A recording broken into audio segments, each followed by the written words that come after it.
안녕하세요. 신도림 근본한의원 원장 이상진입니다. 오늘은 구안화사의 치료기간에 대해서 한번 알아보려고 하는데요. 보통 한의원에 내원해 주시는 환자분들에게 첫날에 안내해 드리는 내용들입니다.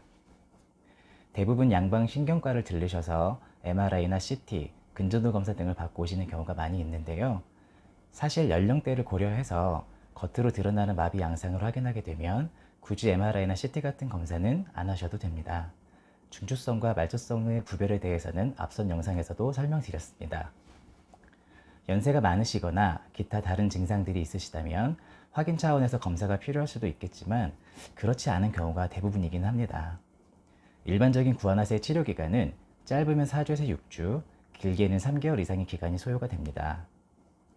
가장 많이 발병하는 연령대는 20대에서 50대까지이고요.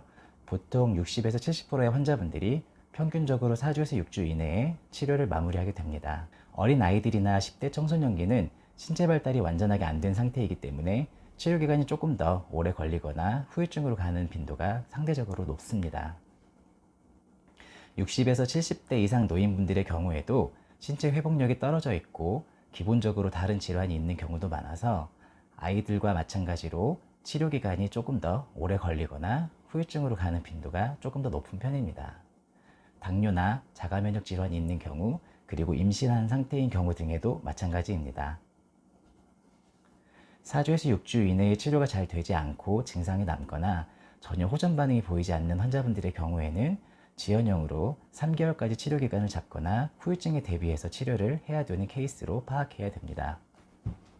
보통 발병 시부터 치료를 바로 시작을 했는데도 3주차까지 호전 반응이 없거나 더딘 경우에는 이후 3개월에 이르기까지 증상 개선이 전혀 없게 되는 안면신경의 동면기 상태로 가게 되는 경우도 있는데요.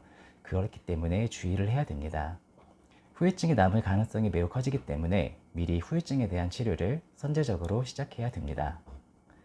매선과 같은 후유증 치료를 3개월이 경과하기 전에 시작해야 후유증을 최소화할 수 있고요. 3개월 이후에도 증상이 남아있는 경우에는 후유증이라고 보고 악어의 눈물과 연합운동, 단축 반응과 같은 증상들이 점차 나타나게 됩니다. 6개월 이후에는 후유증이 고착화되기 때문에 적극적인 치료가 필요한 시기입니다.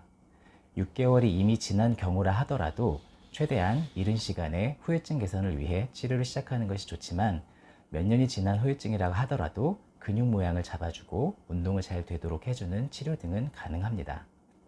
그러니 오래된 후유증이라 하더라도 한방치료를 통해서 증상 개선을 시도해 보시는 것이 좋겠습니다.